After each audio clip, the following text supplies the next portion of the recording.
ખોડાસરા.comના ખુશ ખોડાસરા પણ આપણી સાથે હવે જોડાઈ ગયા છે, તો આજના દિવસની સ્ટ્રેટેજી બનાવીએ. ખુશ, ગુડ મોર્નિંગ, સ્વાગત છે આપનું. અને સમગ્ર સપ્તાહ ખુશ આપણે ચર્ચા કરી છે માર્કેટ માટે. સૌથી પહેલાં ગ્લોબલ સેટઅપ જોઈએ. જે રીતે આપણે જોઈ રહ્યા છીએ કે એક રેકોર્ડ ઊંચાઈ પર નાસ્ટેક S&P ફરી આપણને ક્લોઝિંગ આપી રહ્યા છે, અને એની સાથે ડાઉ જોન્સમાં 300 અંક સુધીના ઘટાડા સાથેનું એક ક્લોઝિંગ આપણે જોઈ રહ્યા છીએ. અને ફરી ટ્રમ્પ વર્સસ ફેડ જનરલી આપણે જોતા હોઈએ છીએ, પરંતુ ટ્રમ્પ તરફથી હવે નિવેદન પણ છે. જેરમ પોવેલને તેઓ હટાવવા નથી માગતા, ખાલી દરોમાં ઘટાડો આવે એમના દ્વારા એ જ એક સ્ટેટમેન્ટ છે. પરંતુ આ જે હેન્ડઓવર મળી રહ્યું છે, વૈશ્વિક બજારો અત્યારે જે આપી રહ્યા છે, એના માટે કઈ રીતે એક વ્યૂ રહેશે? Good morning Karni. તો પહેલા તો જો આપણે ટ્રમ્પની વાત કરીએ સ્ટેટમેન્ટની, છેલ્લા 6 મહિનાથી હવે તો એવું લાગે છે કે ભરોસો કરવા જે નથી. પહેલા કે ટેરિફ લગાડશે, પછી બધા કન્ટ્રી સાથે વાતચીત કરીને સોલ્વ કરે છે. પહેલા જેરમની વાત કાઢવાની વાત આવી, હવે એવું કે છે નહીં કરવું. એટલે હવે માર્કેટ તો મને લાગે છે એના સ્ટેટમેન્ટને ઇગ્નોર જ કરે છે. At least global markets are ignoring Trump statement, કારણ કે ક્યાંક ને ક્યાંક ગ્લોબલ ટ્રેડ વગર દુનિયા ચાલે જ નહીં. એટલે whatever he says, I think બહુ માર્કેટમાં આપણી અસર નહીં આવે. સેકન્ડલી, યસ, ટેકનિકલી વાત કરીએ ઓલરેડી તો મને મૂવિંગ અપ, બટ જેમ પહેલા પણ ચર્ચા કરી છે, મને લાગે છે ઓવરબોટમાં એક સારું કુશ અત્યારે અટકાવવા પડશે. નેટવર્ક ઇસ્યુ છે, ફરીથી તમને કનેક્ટ કરીએ છીએ. ત્યાં સુધીમાં થોડી નજર કરી લઈએ. જે રીતે ડાઉ જોન્સમાં આપણને 300 અંકથી વધુનો ઘટાડો જોવા મળ્યો છે, પરંતુ હજુ પણ એક મજબૂતી અને એક નવા રેકોર્ડ નેસ્ટેક અને S&P આપણને બતાવી રહ્યા છે. ફ્લેટ ક્લોઝિંગ છે, ફ્લેટ ટુ પોઝિટિવ છે, પરંતુ ડેઝ લોથી એક રિકવરી આપણને જોઈ રહ્યા છે. અને એની સાથે ટ્રમ્પને ટ્રમ્પની ફેડ તરફની જે મુલાકાત હતી એ ઘણું મહત્વનું હતું, કારણ કે 2 દાયકામાં પહેલીવાર એવું થયું છે. પ્રથમ રાષ્ટ્રપતિ છે કે જેઓ એક મુલાકાત જે સતત કરી રહ્યા છે. જેરમ પોવેલને લઈને પહેલાં એમના જે નિવેદનો હતા એમની અગેન્સ્ટ હતા, અને પરંતુ હવે એમનું કહેવું છે કે પોવેલને તેઓ કાઢી મૂકવા નથી માગતા, એ જરૂરી નથી, પરંતુ એમના દ્વારા નિર્ણય આવે ને દરોમાં કોઈ કાપ મૂકે એ જરૂરી છે. ખુશ ફરી કનેક્ટ થઈ ગયા છે. ખુશ, આપણો વ્યૂ શેર કરી રહ્યા હતા આપ. ડેફિનેટલી. એટલે ગ્લોબલ માર્કેટ્સ મને લાગે છે ત્યાંની ઓવરબોટ છે. ઓલરેડી ડાઉ જોન્સ નાસ્ડેકમાં કરેક્શન ચાલુ થઈ ગયું છે. S&Pમાં હવે પ્રોફિટ બુક કરવાનો સમય આવી ગયો છે. ગમે ત્યારે માર્કેટમાં ટેકનિકલ કરેક્શન આવી શકે છે. ગ્લોબલ માર્કેટમાં રીઝન શું રહેશે, કોના ખંભે બંદૂક ફૂટશે ખબર નથી કયા ન્યૂઝ ઉપર, બટ ડેફિનેટલી ટેકનિકલી એવું લાગે છે વી આર ઇન ઓવરબોટ ઝોન. એટલે ગ્લોબલ માર્કેટ્સમાં પ્રોફિટ બુક કરવાની સલાહ રહેશે. ગ્લોબલ માર્કેટ્સમાં તો એક વ્યૂ પ્રોફિટ બુકિંગનું બનતું જોઈ રહ્યા છે. ઓલરેડી એક ઓવરબોટ પોઝિશનમાં આપણને બનતા દેખાડી રહ્યા છે. ત્યારબાદ નજર કરી હવે FIS DISના ફિગર્સ. તો કેશમાં તો એ જ આપણને વેચવાલી બતાવી રહ્યા છે. FIS 2134 કરોડની, DIS 2617 કરોડ ખરીદારી કેશમાં કરી રહ્યા છે. F&Oમાં જોઈએ તો સ્ટોક ફ્યુચર્સ પણ આપણે 948 કરોડનું સેલિંગ બતાવી રહ્યા છે. ઇન્ડેક્સ પોઝિશનમાં કોઈ એવો કંઈ ખાસ બદલાવ આપણે નથી જોઈ રહ્યા. એક વ્યૂ લઈએ એના પર. કુશ, મને લાગે છે કે ડેટા તો જેમ આપણે ચર્ચા કરતા આવ્યા છીએ કે FIR આર સેલિંગ કન્ટિન્યુઅસલી, અને હું હમણાં જ મંથલી ડેટા જોતો હતો ચાંદની, તો માર્ચ, એપ્રિલ, મે ને જૂનમાં FIR નેટ બાઇંગમાં હતા.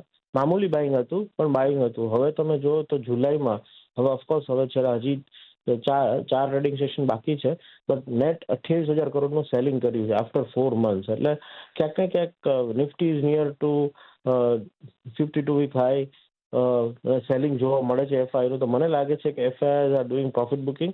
ડેફિનેટલી DIની ખરીદારી છે એટલે એ સપોર્ટમાં છે, પણ તમે જો net to net FI plus DI કરીએ તો નેટ ટુ નેટ બાઇંગ જે છે એ ઘટતું જાય છે ઓવરઓલ ઇન્સ્ટિટ્યુશનનું. તો મને થોડું અત્યારે કોશિયસ લાગે છે. એટલે આ ડેટા જોતા એવું લાગે છે કે market could be volatile, so ટ્રેડર્સને કોશિયસ રહેવાની સલાહ રહેશે. Over leverage position short term માટે ના કરવી.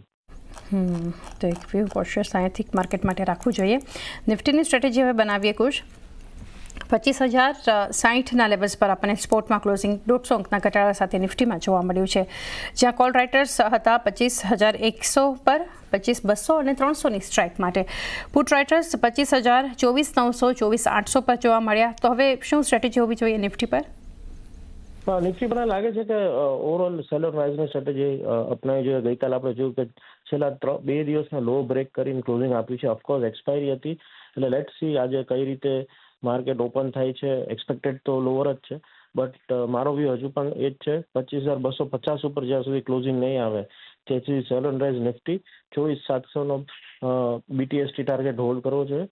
એટલે નિફ્ટીમાં મારો વ્યૂ થોડો નેગેટિવ જ છે. એક વ્યૂ નિફ્ટી પર એક નેગેટિવ વ્યૂ આપણને 24,700 નીચેના એક લેવલ્સ પણ બતાવી શકે છે.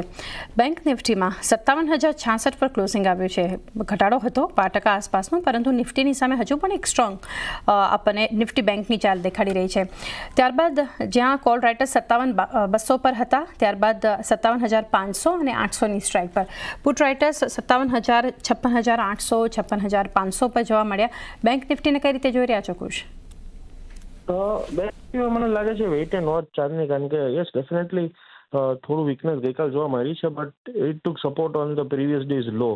અને આપણે જોઈએ તો પીએસયુ બેંક તો વીક હતી, પ્રાઇવેટ સેક્ટર બેંક ઉપરના લેવલથી વીક થઈ છે, પણ હજુ સપોર્ટ લેવલ આસપાસ ક્લોઝિંગ છે. એટલે it's too early to call. એટલે આજનો દિવસ વેઇટ એન્ડ વોચ કરો છો. ગઈકાલના લોની નીચે આજે બેંક નિફ્ટી ક્લોઝ આપે છે, તો આપણે મે બી મંડેના ફ્રેશ શોર્ટ્સ કરશું. તો હાલમાં bank Nifty weight and watch અને નિફ્ટીને શોર્ટ કરો. આ એક સ્ટ્રેટેજી અપનાવીને ચાલવું જોઈએ. Nifty short, bank Nifty wait and watch, એક અપ્રોચ આપણે ખાસ કરીને રાખવો જોઈએ. તો કુશ, સ્ટોક સ્પેસિફિક રેકમેન્ડેશન્સ કોઈ? ચાંદની ના સ્ટોક સ્પેસિફિક રેકમેન્ડેશન નથી, પણ જે છેલ્લા 4 દિવસમાં આપણે કોલ્સ આપેલા છે એમાં જે ટાર્ગેટ્સ હજુ અચીવ નથી થયા, મુથુટ ફાઇનાન્સ અને ઇન્ડસઇન્ડ બેંક, એ બે કોલ હું રિટ્રીટ કરીશ. ઇન્ડસઇન્ડ બેંક હજુ પણ 862ના સ્ટોપ લોસથી સેલ પોઝિશન હોલ્ડ કરો. સેલ ના કરી હોય તો હજુ પણ આપણી કોસ્ટ લેવલ રેકમેન્ડેડ પ્રાઇસ આસપાસ છે તો શોર્ટ કરો 830ના ટાર્ગેટ માટે. ને મુથુટ થોડું નીચે છે, આપણા કોસ્ટ ઇન ધ મની છે આપણા, બટ સ્ટીલ મુથુટ ફાઇનાન્સ તમે સેલ કરી શકો છો. નીચે હજુ પણ 2%નું કરેક્શન જોવા મળી શકે છે. તો બેઝિકલી મેં કહ્યું એ પ્રમાણે મને બે સેક્ટર ગમે છે. એક છે પીએસયુ બેંક્સ, જેનો આપણે કાલે કેનરા બેંકમાંનો કોલ આપ્યો, અને સેકન્ડ છે ફાર્મા. તો પીએસયુ બેંકમાં મને ઇન્ડિયન બેંક પણ ગમે છે. ઇન્ડિયન બેંક ઘણા વખતથી માર્કેટને આઉટપરફોર્મ કરી રહ્યું છે અને હાયર ટોપ હાયર બોટમની જ ફોર્મેશનમાં છે, અને લગભગ લાઈફ હાઈની પાસે છે. યસ્ટરડે એમાં પ્રાઇસ એક્શન વોલ્યુમ પણ સારું હતું. એટલે ઇન્ડિયન બેંક મારા તરફથી બાય કોલ રહેશે, અને ઇમિડિયેટલી એનો જો લગભગ 600ની આજુબાજુ એનું મીડિયમ ગાળાથી રોકાણ કરીને એમાં 600ની આજુબાજુ તમે સ્ટોપ લોસ રાખી શકો, અને લગભગ 750ના ટાર્ગેટ આવતા તમને જોવા મળશે વેરી સૂન.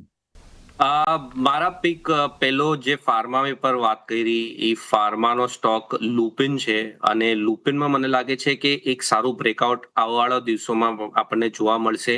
એના જે બ્રેકઆઉટ લેવલ છે એ 1965 છે. તો 1965ની ઉપર જાય, બ્રેકઆઉટ લેવલ્સની ઉપર જાય ત્યારે બાય કરવું, બ્રેકઆઉટ લેવલ્સ પર જ. અને નીચેમાં જે સ્ટોપ લોસ છે એ થોડોક એવો ડીપ છે, 1900ની આસપાસ છે, એટલે ત્યાં એક સ્ટોપ લોસ રાખી અને પછી એક બ્રેકઆઉટ માટે આપણે વેટ કરવું અને એની ઉપર જ બાય કરવું. ઉપરમાં જે ટાર્ગેટ્સ છે એ અરાઉન્ડ 2050 પહેલો ટાર્ગેટ, અને બીજો ટાર્ગેટ જે બને છે એ 2120.